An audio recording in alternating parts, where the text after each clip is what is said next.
Hi everyone, welcome to Sunday Social. You've got me and Pete to start with this week. But I think there's enough here to to really get into quite a deep conversation. But Pete, I'll let you do the honors. What watch are you wearing? What watch am I wearing? I am wearing my. Can I get that to focus? IWC RAF Pilot Automatic. So it's a watch made just by IWC in collaboration with a bunch of Air Force pilots from last year to celebrate 100 years of the Royal Australian Air Force. Only made available to current or serving members of the Royal Australian Air Force.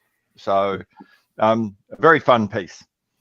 Yeah, that's a worthy limited edition, isn't it? That's like a good use of a limited edition.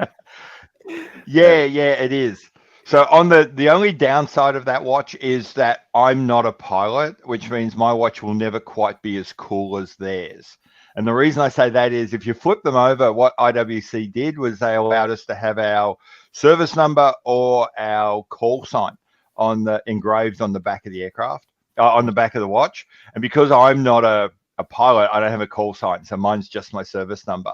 But if I was a pilot, like one of my mates, he's got the best call sign ever. So on the back of his, it's got like chainsaw, and Oh, wow. that would just be so cool. But I don't get to do that. Oh, yeah, that would be good. I'm wearing my my Seiko GMT. I put it back on its original bracelet. I keep calling it a Sumo GMT, but it's actually pretty useless as a GMT, to be honest, because it's got a little the arrow points to. You can't even tell on here. I did it on the review, but the numbers are actually in between the indices, super tiny, like you can't see it. So your eye isn't drawn to it. It needs a bezel. It needs a GMT bezel because it does have the quick hour, which is really good. Yeah. When I'm traveling, I can just move the hour hand back and the whole watch. I quite like it. I've been wearing it quite a bit for travel. But I'll be doing a bit of a state of the watch collection this week as well, so people will see what I've been collecting, and I've got a couple in for review as well, which is cool. Yeah, I remember your review of that watch. You said, "I love this diver GMT, except that it's a diver." Yeah, I don't. Anyway, I went into it in depth about it. That even bothers me more than the chaptering that's slightly misaligned. But anyway, so yeah, welcome everyone. Palm, thanks for doing that. Palm does all the the channel as well, so big thanks to Palm. Awesome. Okay, well we do have some more people joining, but the topic today is going to be: is price now a feature of watches? Because you heard a lot of rumblings after Watches and Wonders that the big winner of the show was not a watch, but the fact that all of these watch companies have been putting their prices up. And what made me think of it this week wasn't a watch that was actually in Watches and Wonders. It was let me just find it up here. It was a Timex. So my first ever watch, it was a Timex Ironman watch. There was an orange one. They've re-released this watch at Timex have. So it looks to be the same plastic bezel, plastic housing, and then the band. It looks sort of similar to that original one that I had. But what blew me away was it's $100, and I don't know. I always think of the Timex Ironman of being one that you might buy in a Walmart for $20 or $30. It just, they've made it a limited edition. They've reissued it, and now it's $109, and I just can't fathom. I just can't put the two and two together. So that's what made me think of it, and also a marathon watch that was released this week as well.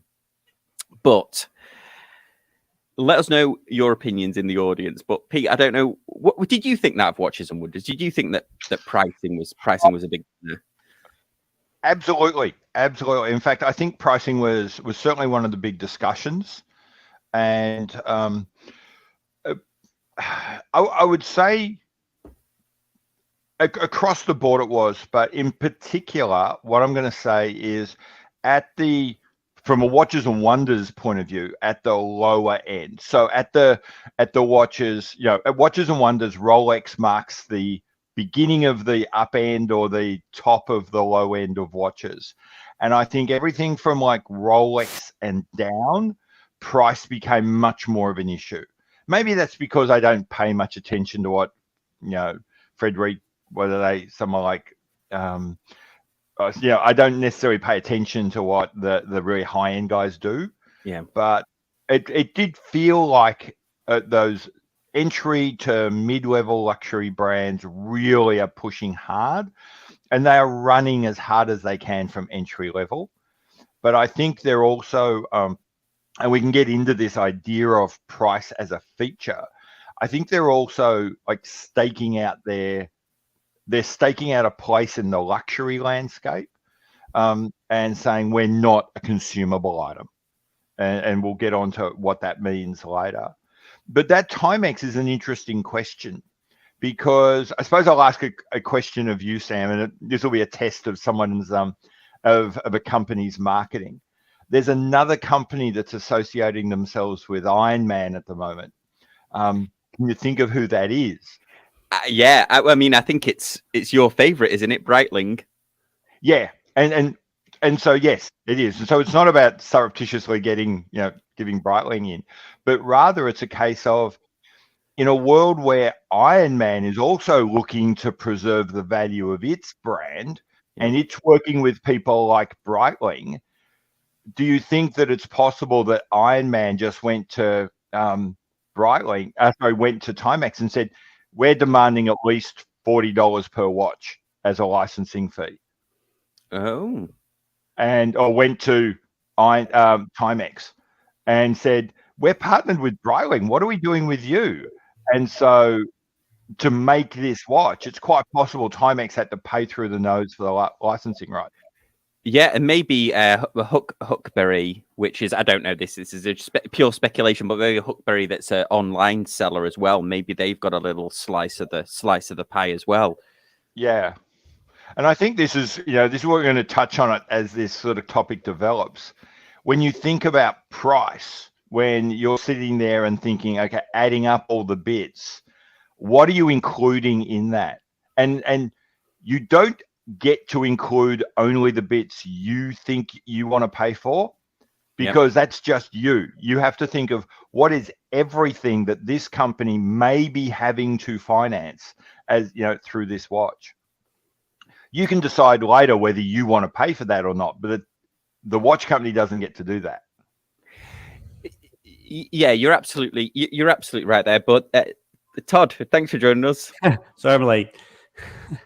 Well, I'm glad you dressed appropriately as well for the live stream.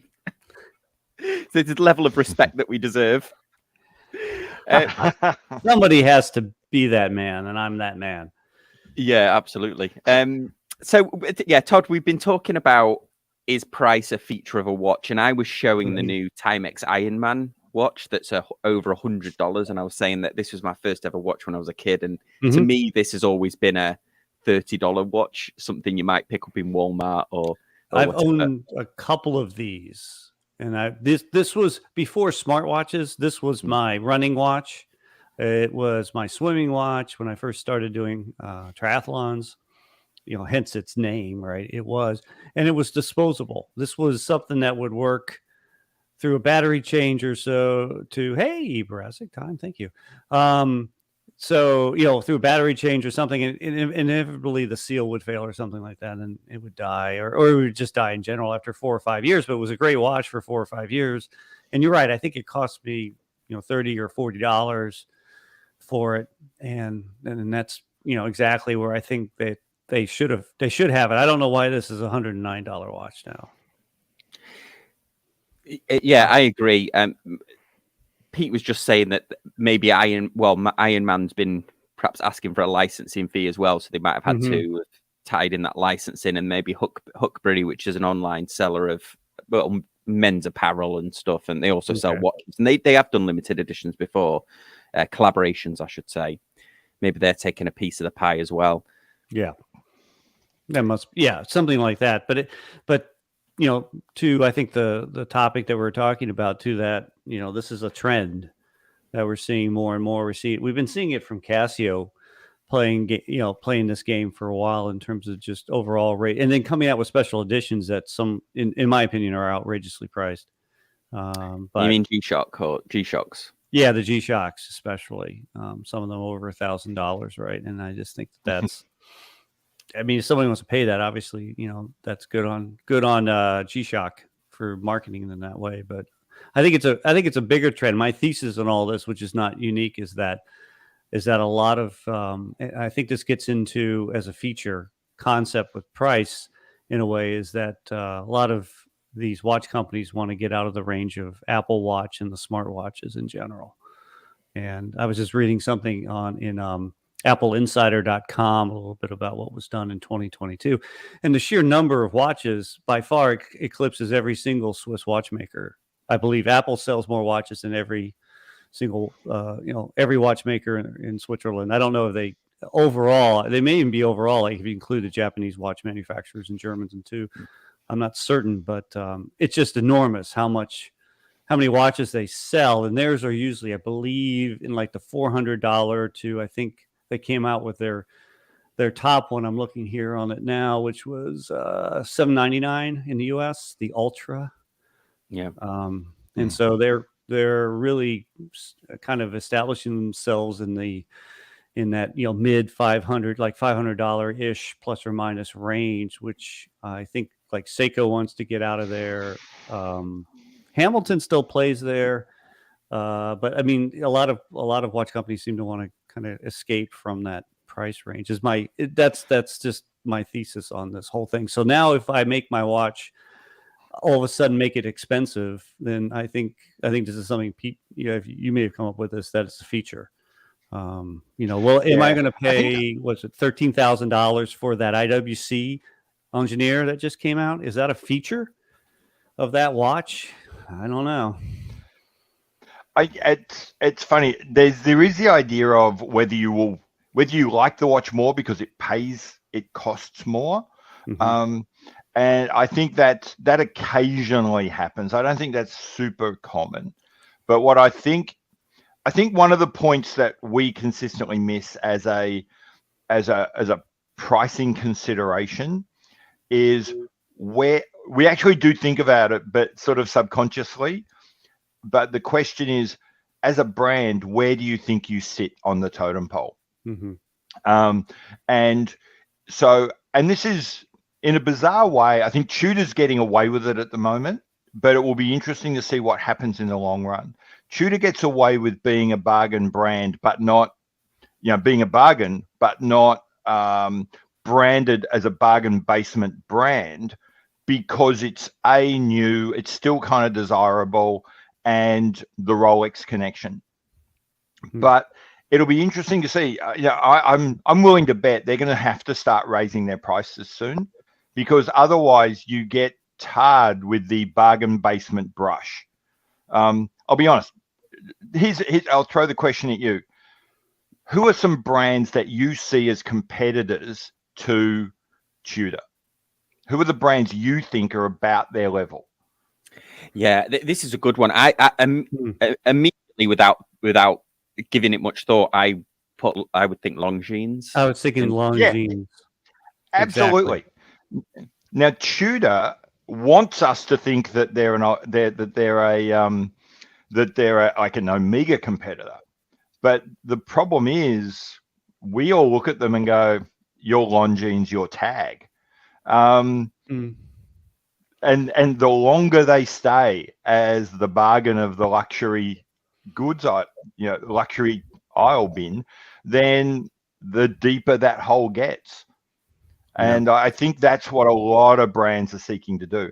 And I think with the IWC Engineer, I think there's a little bit of, not so much a feature, but I think that pricing incorporates a statement. And that statement is, and this is what really upsets people, we're better than Rolex. I see your premise now, and I think you may, I think you may be onto something. Like, in other words, this, you can buy this, you can probably get it, and it's going to be more than the 80 price or boutique price of a Rolex. Yeah. Okay. And that's the point. I think they looked Yeah. at a Rolex and said, we want to be $1,500 more. Okay. Yeah, it's interesting. Okay. No, go ahead. Yeah, I mean, I reviewed that G-Shock this week, which was this is their recreation of their original one, the original one from 1984, and it's got this recrystallized steel. Oh, yeah, that's right. Yeah. Recrystallized steel on it. And yeah, you're right. The original one was probably like $40, wasn't it? But they've added a metal inner core and then the recrystallized steel, and now it's $300. And I'm amazed at how split people are in the comments section about it, about how some people think it's just an outrageous example of a price increase. You know, they're just milking it because the actual functions of it are not. All it's got is the most basic stopwatch and countdown timer. It hasn't even got world timer or anything like that. No solar or Bluetooth. So it's like a stripped down version of it. And it was interesting to see in the comments because I actually posed the question at the start. Did I spend $300 on a G-Shock that looks like a $50 one? And so to your point, Todd, about the kind of going up level, I like G-Shock in the fact that, especially with this square one, they're really stuck, aren't they, with the capability? They can't milk much more capability out of this. I mean, they've added Bluetooth to some of them, but I think beyond that, you're struggling to add any additional features. So they've gone with different case materials and things like that, or different outlandish designs like the Frogman, or things that really set it apart. I think, how much was that Frogman again? The new one, wasn't it $500? Well, yes. Well, the one that I got was $650, wasn't it? Yeah. But it was a recreation. But they go up to over $1,000. The Frogman. And what's interesting about the Frogman is it looks really cool, but it's still only got 200 meters water resistance. It looks so extreme, but yeah, it still has that 200 meters water resistant. Well, we've got a couple of comments from the thing. So James Duffy is saying, wasn't the high price the intentional feature of the original AP Royal Oak? I think that was the steel version, wasn't it? Yes, absolutely. In fact, I think that was, James is exactly right. Part of the sell of the original Royal Oak was look at how much a steel watch can cost. And so they deliberately tried to say, we're going to make a steel watch cost more than a gold watch.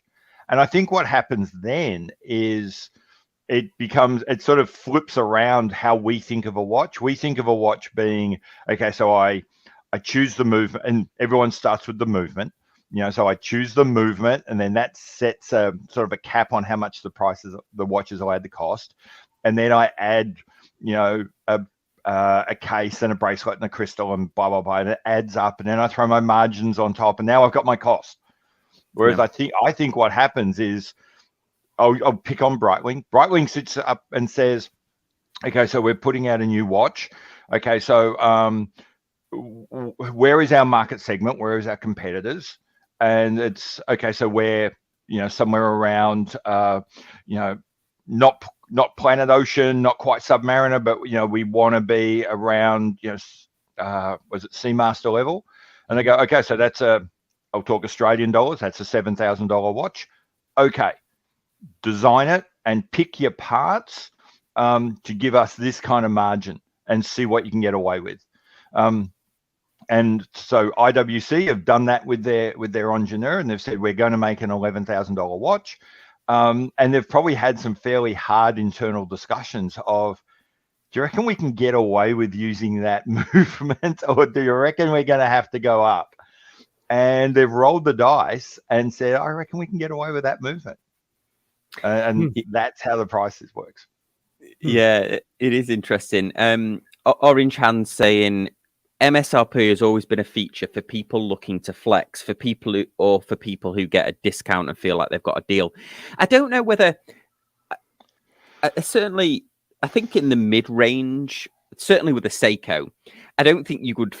If I'm just having like a casual chat with somebody at work and they're like, oh, I like your watch, how much did that cost? And I've got, it's this cost $500. I'm like, wow, $500 for a Seiko. It's not a flex. It's kind of like a reverse flex. Do you know what I mean? They're like people that are like, oh, you must be crazy to to spend that much on a Seiko or on a watch. Obviously, if they're not familiar with watches, whereas I suppose it's a flex if you've got a Rolex, but like a lot of people have got Rolexes, weren't you? I don't know many people who lead with the price. But having said that, I mean, within the watch collecting community, because we're probably a bit more respectful than that. But I don't know what do we think there? Well, yeah, I was thinking too that so now the MSRP, such as it is for a lot of these watches, is now the price, and the watch companies are deliberately Omega, Cartier, I think Breitling. Also, there is no discount unless for some reason they need to get rid of a certain model that isn't selling. So you might get like some Lady Omegas. Perhaps, Omega has such a broad catalog. We were looking at the other day. I forgot how many. Was it 1,200 different watches? I forgot what. It was just enormous, right? I was scrolling through it and I said, "This is like the song that never ends." It was just going and going and going and going and going. And so I'm looking at all the lady versions and stuff. So I imagine you might be able to do something like that. But what's interesting too, along those lines, I think, is that my buddy Dean Bump down in St. Thomas at Little Switzerland. So historically, their store has been, so they have like a jail. It's like a boutique AD thing. So they have JLC. They've got several brands. They used to hold Rolex. Rolex is now pulled back, and they're only in their ADs. And so you can get Breitling, you get Omega, and and down to Tissot. They actually have a Tissot too, but now they've kind of consolidated their store there, and now it's a Breitling rather, and a Cartier boutique. Omega, they actually don't have them in the store anymore. Oh. They'll order them. They're still an AD, so to speak, and they'll order whatever you need. But I think maybe for whatever reason, they've decided that at least in that market in the Caribbean, they sell, it's a better market for Breitling rather, I can't say it right. And for some reason, I guess Cartier, which is fascinating. I think they still have, they're still Bucherer, a big Bucherer, and they have those sorts of things. But yeah, it's an interesting marketing change. Speaking of, I kind of segued there a little bit. I apologize, but it's kind of an interesting marketing thing. So do you think that's because Dean's worried about getting stuck with a load of Omega stock that he can't shift and can't really discount? Yeah, I'm wondering if that's part of it. Like, what do you do now if because they're an AD, right? So you're an AD, and historically ADs have dumped excess, like it would go to Joma Shop, and famously, which you won't probably see as much anymore, is you used to be able to buy Omega Speedmasters, the classic Moonwatch Speedies, off Joma Shop for a pretty darn good price. You just wouldn't get the really nice Omega warranty with it. But, generally speaking, that's worth the risk, and you know what you're going to get. Now, you don't want to do that if you're whatever the AD price for a new, coaxial Omega, not the 3865. I just lost it, 3865. What are they? 6,500 US. They're getting up to nearly for the classic acrylic, not the sapphire sandwich. Yeah, they don't do the acrylic one anymore, do they? You mean just professional? Yeah, so 6,600. Yeah, I thought I was pretty close there. So what do you do now if you have that in stock and for some reason you're not moving it? I don't know. Yeah, because that's the interesting part with the grey market, isn't it? When you first get into watches, you think it's this nefarious thing, or how are they getting these things, or are they ordering them directly from other countries and stuff? Like we used to in the camera equipment, didn't it? Where it's like, oh, these all came from Japan or whatever. But right. It's actually that a lot of the ADs would dump stock, wouldn't they, or sell the stock so that they could still maintain their AD status and show that the sales figures had. In some cases, right, because you got to sell a lot of Omega, because Omega's a volume brand, and like Rolex and such. But like Bucherer, for example, is a 20,000 a year watch company, and they want to be that way. They want to stay 20 to 30, somewhere in there. So you can hang on to a Bucherer for a while until you sell it. I just online on my Instagram, I met somebody who recently bought a Bucherer Bicompax watch from Dean Bump, and because he said, I bought it in St. Thomas. I said, you got that from Dean Bump. But you can hang on to that Bucherer for a while because you're only getting 2 or 3 or whatever. But if you're trying to unload, a bunch of Omega, especially if you've got some weird ones. What are you going to do? And I'm wondering if that's a part of it. Right. I don't know. I mean, I think you know Breitling, Pete, so you might be able to shed some more light on that. Yeah, I think it's very similar. I think Omega's problem is probably worse because as we said earlier, their catalog is so expansive and they have so many of these weird little things that ADs get stuck with. One of the if I go back to, I can't remember, Orange Hand was talking about, price has always been a feature for flexing. I immediately thought of one of the original Richard Mille ads where it was a picture of a Richard Mille and it was this watch costs $1 million. There is no more obvious flex than that one. I also agree with Orange Hand that I suspect it's not true anymore, but I am firmly convinced that a lot of MSRPs in the US domestic market were set with an extra padding to allow a discount. Because, I mean, one of the things I learned really struck me when I was living in America was how people wanted to feel like they won the commercial trade-off, and you win by getting a discount. And even if I look at watch price, you would think that the US is the biggest and fastest growing market for watches in the world right now. It's the biggest single market if you don't include Europe as a single market. You would think that they would have some of the most competitive watch prices going around, but certainly for the brands I watch, compared to the UK and Australia, the US is really expensive. It's on average 10 to 15% more expensive than I could buy here. I go to Joma Shop and it will say, congratulations, we'll sell you this watch at 15% off. And it's more than I would pay if I just walked into an AD and slapped down my credit card.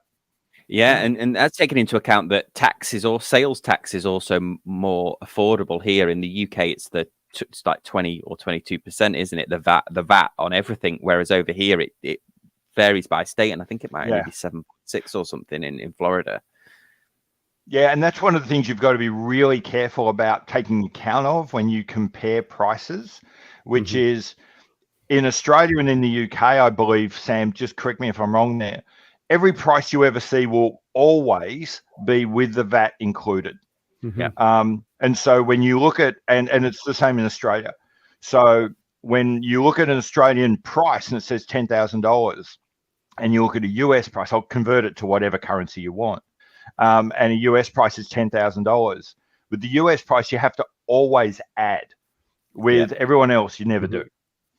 Yeah, it's because it varies by state, and they don't want to have to, they'd have to reprice all of the books and everything, well, the books might not have it on, but yeah, it is interesting.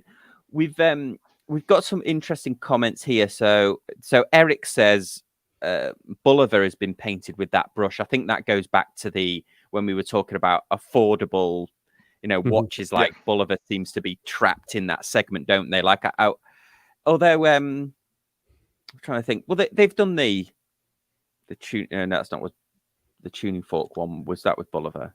Yeah, that was Bulliver once upon a time. But they don't make anything other than they have their precision quartz movement, which is really a fantastic piece of technology. But it's not very expensive comparatively to things, and they offer ones with whatever those little kind of inexpensive citizen movements, the mechanical ones. Yeah. So I used to have a Bulliver mechanical, a recent one with a little open heart on it.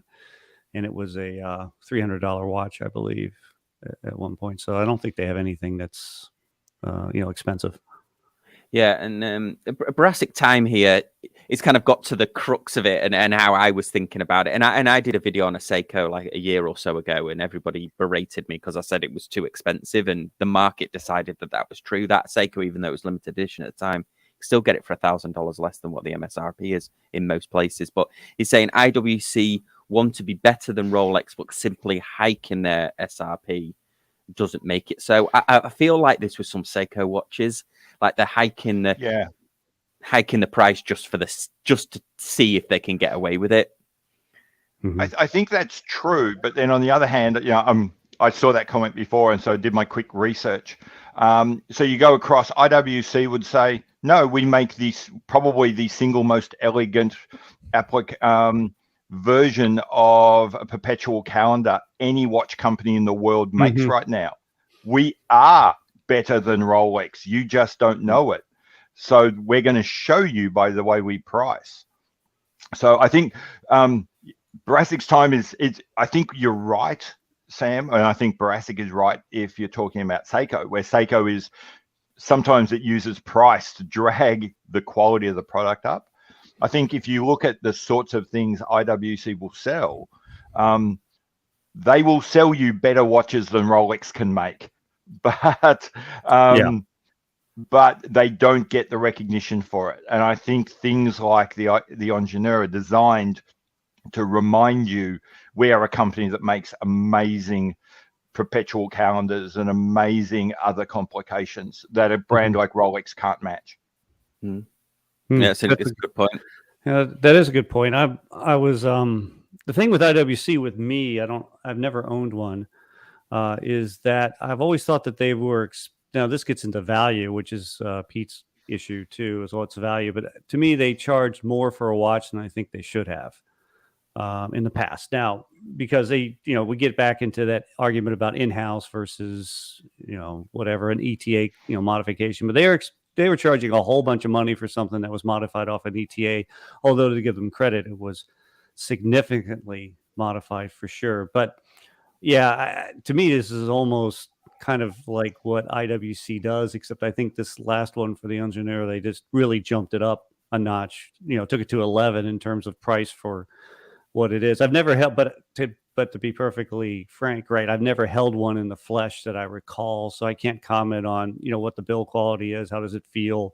Is it, does it impress me more than if I held an equivalent Rolex Datejust or whatever the right one that would be a competitor to that? I don't know. Yeah, and there's one of the really interesting problems. The idea of it impressed me more than if I had a Datejust or not, because people have got, Rolex is a massive name. Rolex comes with so much weight. Number one in the world, I think, in terms of recognition of any brand. And people really want them. And they struggle to get it. And then when it arrives in their hand, and Sam, you've made this point with me about, when you really want that Rolex and you work for it and you save up for it and you make sacrifices for it, that eventually comes, then all of that sacrifice adds weight to the watch that justifies the price you paid for it. Whereas I just got given a Rolex and said, by a mate of mine, lent a Rolex by a mate of mine, and I felt it and I went, oh, it's a nice watch, but I don't get what all the buzz is about because I don't carry all that stuff with me. And I think that's where the pricing game becomes so difficult, because each one of us will feel something different about a brand. Again, we probably upset a whole bunch of Tudor people when we said Tudor's kind of like a Longines, whereas there's a bunch of people who are every day trying to convince me that no, Tudor's an Omega competitor. It's because that's where the brand fits in their head, and then when the watch hits their hand, they're thinking of it like it's an Omega. Yeah, that's an interesting point. It would never cross my mind that Tudor. I would never assume that Tudor was a competitor to Omega. So it's interesting that people think. I think of them as, and to be honest, I think Rolex as well is it's still affordable luxury, isn't it? It's still a middle of the road. The Datejust, for example, is 8,000 something. Yeah, anything that's not gold, yes. Yes. Anything or a super rare sports model, even from the 80, yeah. Yeah, and you're right about I reviewed a lot of vintage Rolex, and when you pick those up, they don't. The bracelets and everything are quite flimsy. They're very, if you picked up if I picked up a Seiko, like a modern Seiko that had the same feel of a bracelet of a vintage Rolex, I would be slating it in a review. But it's just because it's a vintage Rolex. It has more kind of, it brings more gravitas to it, I suppose. But do you think that I'm going to be releasing a video this week. I can't talk too much about it, but with Mike France, and we talked actually a lot about pricing. And so I'm going to probably slice that out as a separate clip, because as always, he's absolutely fascinating, his view on this. And I was asking him whether he feels that the pendulum is going too far the other way. So it is now. The watch brands were making hay while the sun shined, which unfortunately the sun was COVID and everybody was stuck at home, and people were making a lot of money. The vintage market went up, the new market went up, and they started thinking that. I wonder whether they thought, "Wow, this is because of our genius, and not because of the fact that there was hopefully once in a lifetime event, a pandemic that forced people at home and forced people to think more about, I want something tangible like these. I want something that means something to me. This Apple Watch, when it dies, it's dead. It's not a thing for me." And suddenly, I worry about that, where they cross the line between thinking, "Oh, this was actually our marketing genius that sold all these watches," when it's probably, and whether that'll harm any of the brands, because now they're turning the tap on, or turning the screw on people price wise, whether that will actually, whether it's a mistake.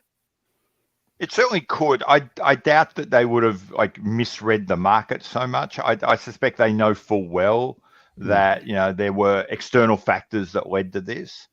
But and I've said this on my channel repeatedly for a long time.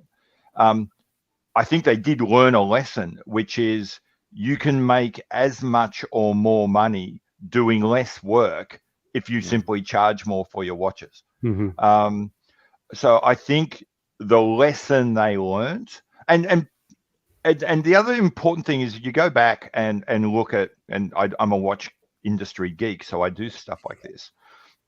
You go back and look at annual reports from the Swatch Group from the mid 2010s, or if you look at a Blog to Watch did an article about 2 years before the pandemic about the great risk to the Swiss watch industry. The thing that's going to kill them is that they've got into this oversupply and then discount sort of chain sort of whip crack thing, and that unless they can break that, there's real problems. And Ariel said they're never going to be able to do it because they're addicted to their production numbers, and unless something big happens, they're never going to be able to achieve what they want. And then COVID happened, and they were able to achieve everything they wanted. They were able to massively cut production, burn off all their inventory. As soon as a shareholder said, "But what about my dividend?" they all went, sorry, COVID.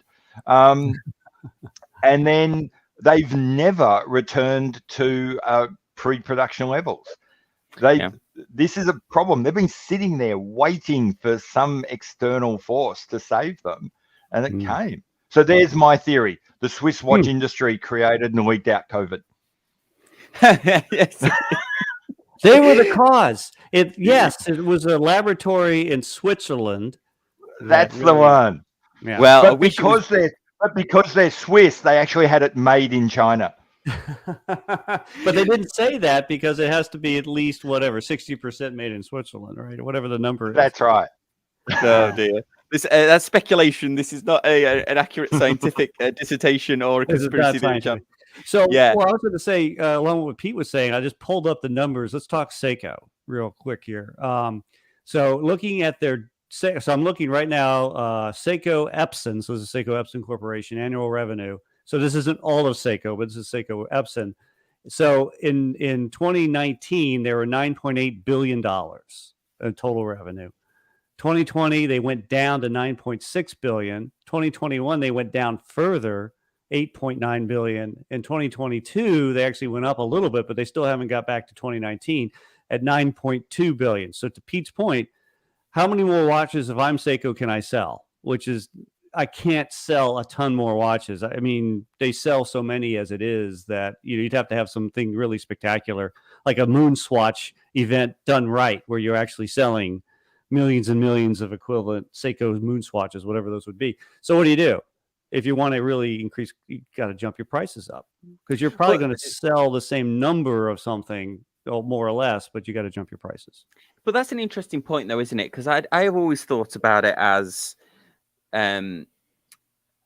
because we don't know what the figures say. Could the figures be that people are now thinking that Seiko is not the everyman's watch, and that it is?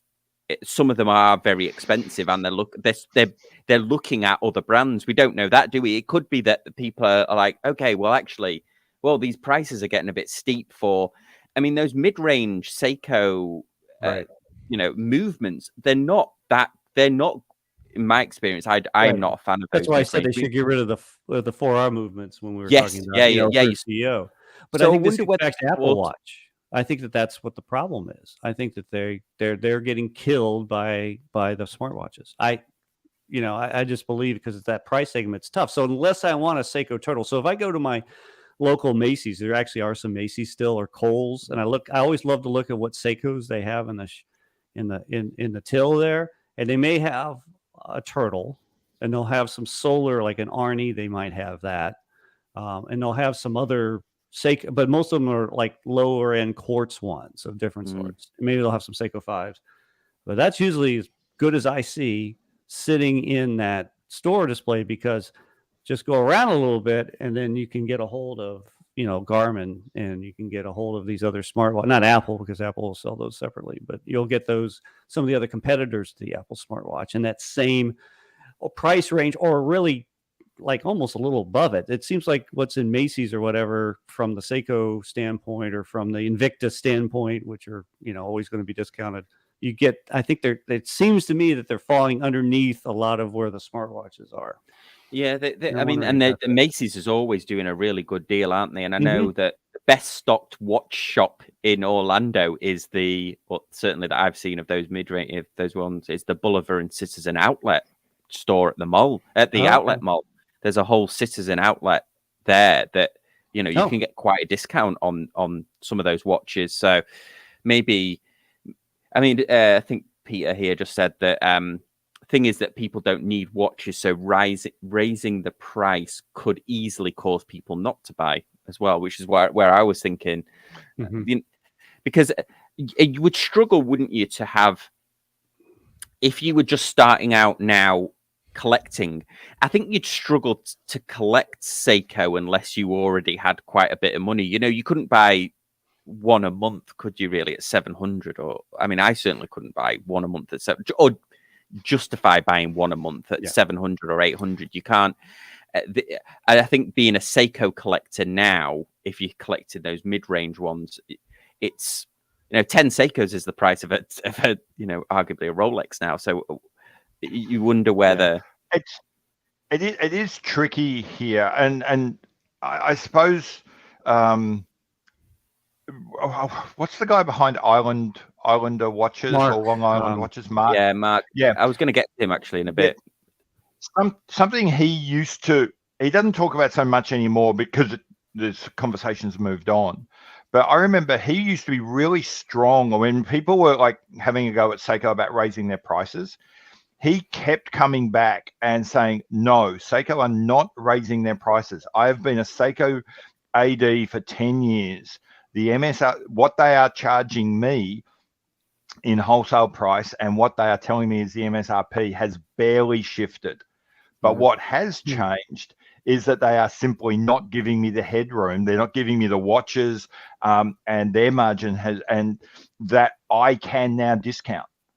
And you were talking about that before with the Timex. I wonder how much of what we think of as a price rise has actually been the prices stayed relatively constant, but we just can't get the discount.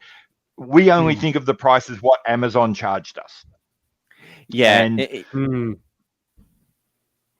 so he was saying the SKX was always a $250 watch. That's been its MSRP for like 20 years. The fact that you could buy it at $150 was nothing to do with Seiko. That was not the price they set on that watch ever. Yeah, but if the SKX was out now and it was $300 or say it was $300. We would which is the laugh at it with that movement. Yeah, I don't think it would be anywhere near as famous, would it? Arguably, because the movement No. was very poor in it, in fact. But or at least feature wise, I know.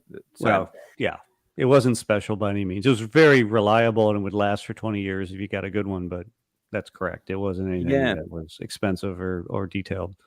Well, I was going to bring up Mark at Long Island Watches because there was another watch this week as well, which a couple of us were certainly our chat room was looking forward to this watch for a long time, and that was the Marathon Steel Navigator.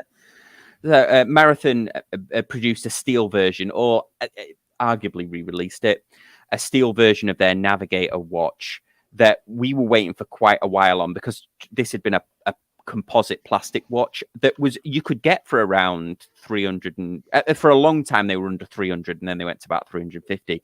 But then the steel version came out, and I was speculating it's got to be around 500, because it's the same watch with a sapphire and then a steel case, but they came at like $800, and that to me like blew me away in terms of price. Although Marathon do have quartz watches that are more expensive than that. But what was interesting is that, they're still for sale on here. They're still for sale on Wind Up Watch Shop. I looked, but if you go to Mark actually was selling them out at $720, and he's now sold out. So you wonder whether, because it's interesting, isn't it? Because he's immediately discounted it. That the same day it was released, he discounted it down to $720. I mean, that's still a bit rich for my blood, but yeah, so it comes from the factory. It arrives at Long Island Watch, and the MSRP has probably padding for we'll call it a 30% markup for the AD to make his profit. And Mark has looked at this and said, pent up demand. I can, rather than dribble out sales, I can sell my entire allocation in a week and get a massive cash flow by just giving up $100 on each watch. So that's the choice he's made. And it's a choice a lot of those providers have made. I just looked over at Nomon. They did exactly the same thing, and they're also out of stock. So I would say a lot of the ADs have just gone, you know what, we can make a little bit less money overall, but it's April, it's getting to the end of the financial year. Wouldn't it be nice to get some immediate cash flow? So bugger it, we'll give up 10%, we'll give up a third of our potential profit and just unload the lot. Yeah, it's interesting. I mean, I would, the thing was that put me off buying it, to be quite honest. If that would have been more 500, 550, I would have bought it straight away. There would have been absolutely no question in my mind. I would have pressed buy it now. But the 800 gave me pause, and I'm wondering how many other people pause at it. I don't know. Possibly, but they all sold out. Yeah, they sold out. Oh, his did. Yeah, hell yeah, exactly. Well, Nomans are all sold out too. Yeah. I mean, it was hyped. One of the other things is, so we've obviously talked about where the pricing comes from, what you're actually paying for, and we sort of alluded to that there's a big marketing, that there can be a big marketing piece that's done. And I think this is, I've often reviewed micro brands, and you'll get micro brands that are very much a similar specification to some of the main brands. For sure, what Mark's doing with some of the Long Island ones that are comparable to Seiko's, if not better. And I see a lot of micro brands, but I'm beginning to realize after a couple of years that I can make a video on a micro brand and do a really good job of it, but really only Jody can actually launch a micro brand. And I think that's because there's and I spoke to a couple of micro brand owners, and there is very much a focus on, we can make a really good watch for $400, or we can make an awesome watch but they don't put that slice in that is, we need to really get this out, we need to market this. And I think when they send a watch to a YouTuber like myself, and I'm dead honest with people that send me microbrand watches, I'm like, look, to be honest, if you're not pushing this as well as me, if you're not advertising on Facebook and Instagram, and if you're not sending this out to your mailing list, we're going to struggle for views. And some of the micro brands will tell you that I've gone back to them and said, this is I could probably get you like 700 to 1,000 views just based on my audience. But if you're not pushing this as well, it doesn't help me because nobody's going to see the review. And also it doesn't really help you because there's going to be less people searching for it. So I wonder whether that's the downfall of a lot of micro brands is perhaps not go. But then the perception is a lot of the time with the micro brands as well, isn't it? In terms of that they're now in this perception that they need to be affordable to compete. I don't know what you guys think on that. And I think a lot of micro brands are quite happy being small. So the bad example of this is someone like Laurier. I think they've openly said we never want to be a big watch company. We enjoy making watches. This is what we do. We're just going to, and so as a result, they don't have to.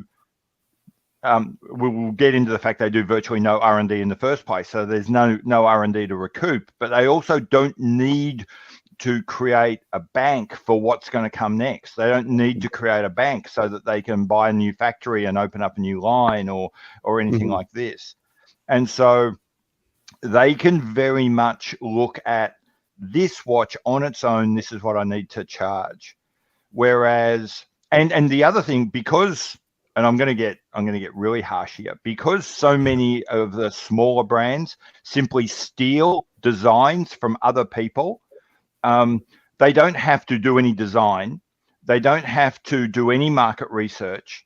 They pick the eyes out of what other people have already made, what other people have already proven to work. So they just take that and make it. So they take no risk.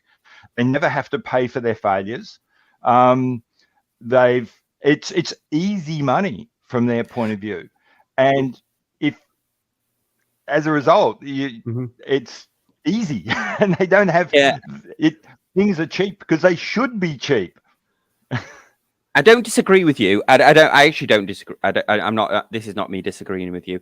But I spoke to. Hopefully, I'll get him on the channel, and I perhaps won't mention his micro brand yet because he had a bit of a failure on Kickstarter, and the failure was that there wasn't any. He didn't have any marketing on it, and he'd messaged me on Instagram saying, "What do you think of my watch?" And I thought it was awesome. What he'd done, he'd made a quartz GMT and he'd gone to great lengths to have a specific case machined, a bracelet machined. He prototyped it, and it didn't look like anything. Maybe slightly like a little bit like a Citizen, but that's just because Citizen makes so many of them. But he'd done a really good job at real tough case. It looked the business, and he'd gone to a lot of detail, and it failed. And he was like, because of the marketing, and also because he had made a unique design. And his next watch was, I think I'm just going to buy these off the shelf parts and make a generic thing because I just need to get a foot in the door. So I wonder whether the risk, if you're going to start a micro brand, like you say, Pete, you have to almost go down this tried and true route just to get a foothold. Then you can try and be clever with stuff. But because, take that guy now, when he prices his next watch, there's an interesting question. If he owes 50 grand on that watch that he had a try on and it failed, he still has to pay his creditors. And the only source of income he has is his next watch. That next watch has to incorporate an element of paying the creditors on a watch that no one bought. And I will show it, actually. Brands and that's a small individual, but a brand like Omega or Breitling or even not so much Rolex, but if you go look at their balance sheets, they've got debts. They've got debts they've got to pay. They've got and they've got huge marketing staff and all that sort of thing. Now you might not value it. You might think I'm not prepared to pay for someone's intellectual effort, where I'm not prepared to pay for originality or authenticity, or I'm not prepared to pay for someone else's failures. That's fine. I'll buy and sorry, Orange Hand, I'll happily buy from people that stole design ideas and plagiarized other people and then feel fine about it. That's fine. I was gonna Yeah, I'll address Orange Hand's comment. This I was being a bit secret squirrel then, but it was Namon Watches was the guy who I was actually speaking to, an English guy, and I actually quite liked the design of this watch. But again, it was, his Kickstarter. He'll tell you. I mean, he's released it. His Kickstarter really struggled, but he'd gone to a lot of effort of making that internal bezel. I think this looks absolutely fantastic, legible, and so on. But yeah, I mean, not to go off on a tangent here, but Orange Hand's saying, let's not say steal, let's use homage. I've got a bit of a bee in my body about homage watches. Everyone knows this. To homage watch takes an incredible amount of skill. There's an incredible amount of skill to pay homage to a design and homage a watch. There's a lot of micro brands that they're using sort of off the shelf cases, aren't they? So there is a lot similar looking design to them because there's a catalog that they're looking through and they're picking the case and that. So it's that's copying. Right. It's like to your point. Like, let's look at the total cost. Those kits you can do, like build your own watch, which you did, right? How much was that kit? It's like $269. It was an absolute bargain. Yeah. And so how much does it cost to, let's say, I don't know if that's the same numbers, but how much does it cost for some Kickstarter to buy something off the shelf and come up with their own dial design or something like that? I mean, it can't be, my guess is any more than that. I don't know. Yeah. Sorry, Orange Hand, he was being sarcastic there. Cheers. Yeah, sorry, I missed the tone as well. I read it too literally. So did I. Sorry, Orange Hand. Yeah, it is funny, and look, watches are in this weird space, and we all come at watches and think of watches as slightly different. So for a lot of people, they see a watch as purely nothing but a consumer item, and so they price a watch in the same way as they price a toaster, and that's how they think of it. And all power to you. If that's how you come at watches, you're not wrong. You're just different to me. I think on the other hand, if there's a bunch of people who look at watches as kind of like a kind of art product, there's an element of inspiration and all that guffy art stuff in them. And one of the things I'd point out is no one ever looks at an artwork, a painting, and then thinks that the price of that painting is somehow related to the price of the canvas and the paints. The price of the canvas and the paints is irrelevant to the price of a painting. And I think you've got to take some of that mindset with you when you look at a watch and say, a Picasso, even a bad Picasso is always a Picasso. A copy of a Picasso, even a great copy of a Picasso, is only ever a copy. Yeah. Right. That's a good way to look at it. A bad Picasso is an artwork. A copy of a Picasso can never be, no matter how good, an artwork. Yeah. And that's how I look at homages and knockoffs. A knockoff is nothing more than a base consumer product. I should never pay more than $15 for a knockoff, because that's what a knockoff toaster costs. Yeah, it's like a costume jewelry watch kind of thing. That's right. Yeah. Right. And you can buy those cheap knockoff watches that have some weird name on them for old day, at least at like Alibaba. If you go there, or AliExpress rather, you can pick those off for just a few bucks. Yeah. So interestingly, a knockoff watch that's charging $200, whereas an original Seiko might be $500, is not a bargain, because that watch should be $15. Yeah. It's like that Pagani design that I spent 118 on. I think that was outrageous. The price, outrageously expensive. It was outrageous. Yeah. Awesome. Well, that was really cool. So, I mean, did we come to a conclusion here? Did we decide that price is a feature of a watch? I don't know whether we need to close the circle here. Or I think it can be. Yeah. I think Pete's right. Show a picture again of that micro brand that I hadn't heard of before to you. So I'll put this forward, to your point, right, and to what Pete said. So if this was an IWC, which I can see some IWC kind of ish, what would this cost? Yeah. It would obviously be extensively more, and people would buy it. Yeah. So Yeah, I mean, yeah. he went to some great length. I mean, he had to do that internal rotating bezel and everything, and he made it quartz. And he was like, "Oh, I wonder whether quartz was the issue." And I went, "Actually, I think quartz is like spot on for this, like a Traveler's GMT." Yeah. Yeah. Yeah. It cost him too much money to get a manual into it and actually sell it. Yeah.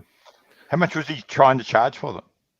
It was they weren't outrageous. It was $210 a pounds, £210, and then it went up to 220, and then his full MSRP was going to be about 300.